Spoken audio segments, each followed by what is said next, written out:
En el Distrito Informativo te presentamos el comentario de la periodista Oglanesia Pérez. Bueno, señores, ya parte de mi comentario hemos comentado de él, pero sí quiero abordarlo y es precisamente el llamado a huelga que hay hoy en el Cibao.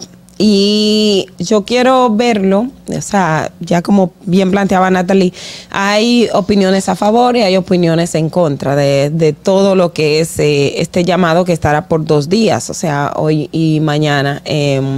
Y ya desde ayer estaban los militares en las calles.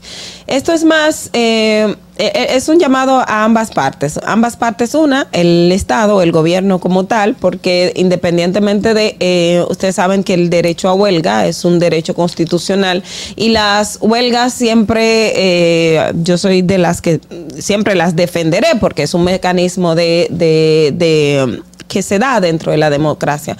Ahora, siempre que sea acorde y que no violente o que no afecte derechos también fundamentales de otras personas, ni se cometan los abusos que tradicionalmente hemos visto. Lamentablemente se toman muchas personas desaprensivas que no tienen precisamente que ver con la huelga, pero que se aprovechan del momento y comienzan a hacer fechorías. Ahí entonces entra la parte de las autoridades. Pero también es un llamado y tiene mucho también para el gobierno, porque es una crisis que tiene que enfrentar, porque dependiendo de lo que pase hoy en San Francisco de Macorís y la reacción de cómo ocurra, entonces van a devenir, podría ser lo que nosotros siempre llamamos lo que es una desescalada, en el sentido de que cuando hablamos de temas de feminicidios o de suicidios, pasó aquí, pasó allí, luego tú ves uno aquí. Entonces lo mismo pasaría con el tema de las huelgas, si el Estado no tiene una forma adecuada de manejarlo. Adecuado me refiero a no reprimir, porque el Estado no puede ni debe reprimir un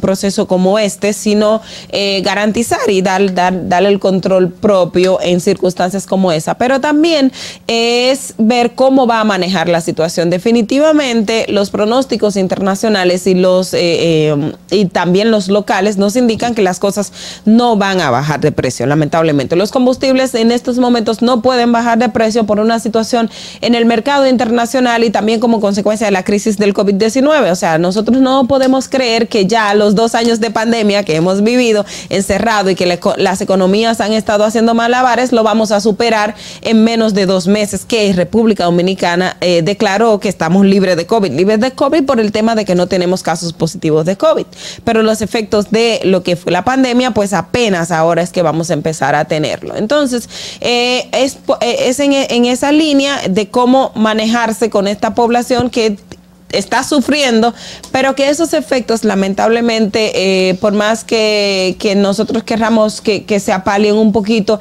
la situación se complica. ¿Y por qué se los digo? Porque de hecho ayer leía un reporte que hacía la agencia EFE, o creo que fue AFP, no recuerdo exactamente cuál de las dos, pero hablaba particularmente en el caso del Perú y decía que una señora del Perú decía que comer arroz blanco con huevo, representaba un lujo. Entonces, cuando en una sociedad tú te encuentras a alguien que te está diciendo que comer arroz con huevo es un lujo, te está diciendo que la situación está crítica. Y la situación está crítica no solo en el Perú, está crítica también en Estados Unidos, que hace unas semanas o una semana y algo alcanzó también un nivel de inflación de más del 8%, algo que no se había visto en muchísimos años en la economía. Es decir, que la situación internacional en términos económicos no está bien para nadie.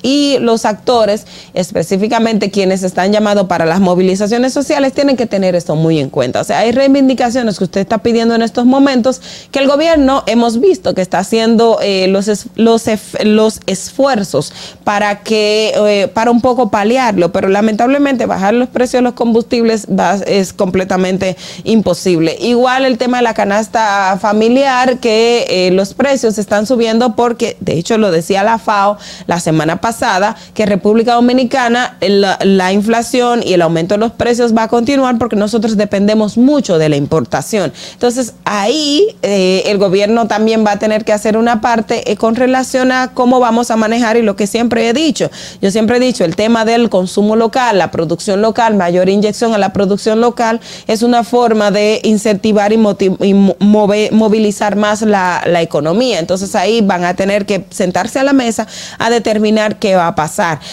Otras reivindicaciones que también están están haciendo en San Francisco, además de lo de la canasta básica, el tema de los combustibles, ahí se me fue ahora mismo con el lapsus de lo que estaba mencionando, también dependía mucho del mercado internacional, es decir, de las tres principales reivindicaciones, tiene mucho un componente que no depende directamente de la economía o no depende directamente del Estado Dominicano. Entonces, la parte que le corresponde al gobierno es cómo van a manejar esta situación. O sea, ojo otra vez y vuelvo y digo, las huelgas no se deben no debe de haber represión, en el sentido de que usted va a tener los militares, usted va a tener ese personal ahí que va a estar dando asistencia, que va a cuidar para que las cosas no se salgan de control, pero no va a tener una policía o unos militares a la calle para entonces enfrentar a la población e incurrir en temas de violencia desproporcional. O sea, mi llamado básicamente hoy es a los dos sectores. Uno, la parte convocante de huelga, que entienda que el contexto internacional realmente hay cosas que probablemente se están yendo de la mano de las autoridades, y la otra parte de las autoridades comprender que son reclamos justos sociales y que usted tiene que sentarse o ver cómo lo va a debatir con esta población y no incurrir en una reprensión que probablemente le pueda hacer muchísimo más daño y pueda detonar otras violencias o otros hechos de violencia en otras partes del país. Así que básicamente están estas dos vertientes, es esperar qué va a pasar en el día de hoy, pero entre ambas partes es llamar un poco a la sensatez, al cuidado, a tomar en cuenta aquellos elementos que probablemente nos puedan ser perjudiciales en el futuro. Fernando. Distrito Informativo.